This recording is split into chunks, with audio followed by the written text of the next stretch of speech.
The question of where man and the universe came from is a fundamental question, because the way that a person answers this question will determine his or her worldview. It's certainly the Christian conviction, because the Bible said so, that there's a beginning of time. But that really isn't what's creedally important about the Christian doctrine of creation. What's important about that is that God made everything. The Bible gives us clear account of creation. It tells us how things emerged, not only that they emerged, that they were created, but also how they were created.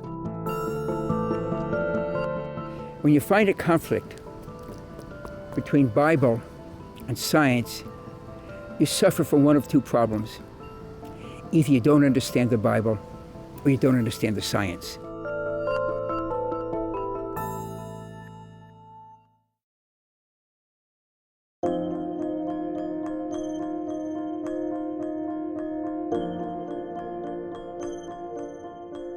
How could it be that the Bible says the universe is only a few thousand years old and there are only 6 days from the creation till you get to Adam, the first of the humans, whereas science gives us about 14 billion years to get to where we are sitting here today? And there's always this problem to try to bend the Bible to match the science, or bend the science to match the Bible.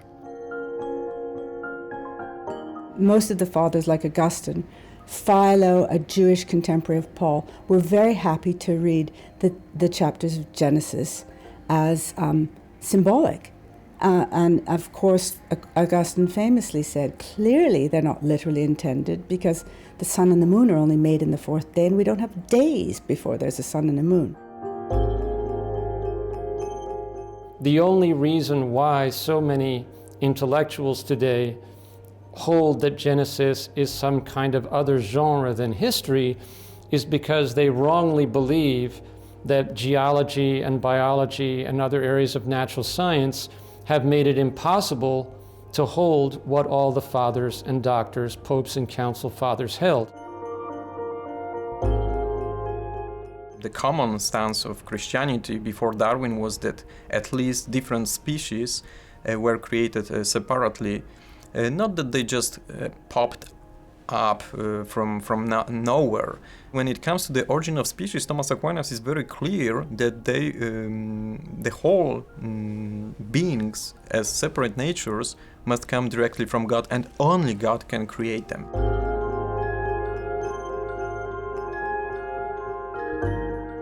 Would God use the laws of nature to create the universe? I mean, God leaves the laws of nature like I don't like to say, like a hole in the head. God can make the universe bingo like that. Who uses the laws of nature? But consistently, when the God of the Bible wants to give an end, a goal, and the laws of nature are available to use it, God uses the laws of nature. The classic example is the Israelites come out of Egypt. The Egyptians are pursuing them. They're trapped by the sea. They scream bloody murder to Moses. You got us, let us go back to Egypt. You got us to die. At which point God brings, it's chapter 14, verse 21, a strong east wind that blows all night, and the sea opens. That wind looks so natural that after the Israelites went through, the Egyptians had followed them right on in. If it didn't look natural, they would not have entered. And how do we know that? Because the moment the waters are coming back, they say, Ya Habibi, God is fighting for the Israelites, and they try to flee. So God could have used the wind.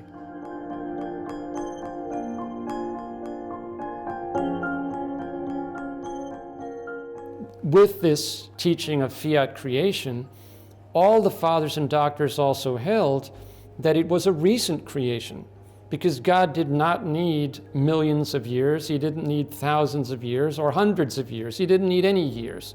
And he created what he wanted simply by willing it into existence.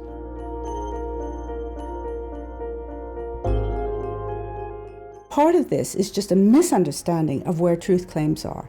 What the absolute centrality of the truth claim has to be that all comes from God, that our human condition comes from God, that it's oriented towards God, that God is the source of life, and if we turn away from God, we turn away from the source of life. And that's got to stand.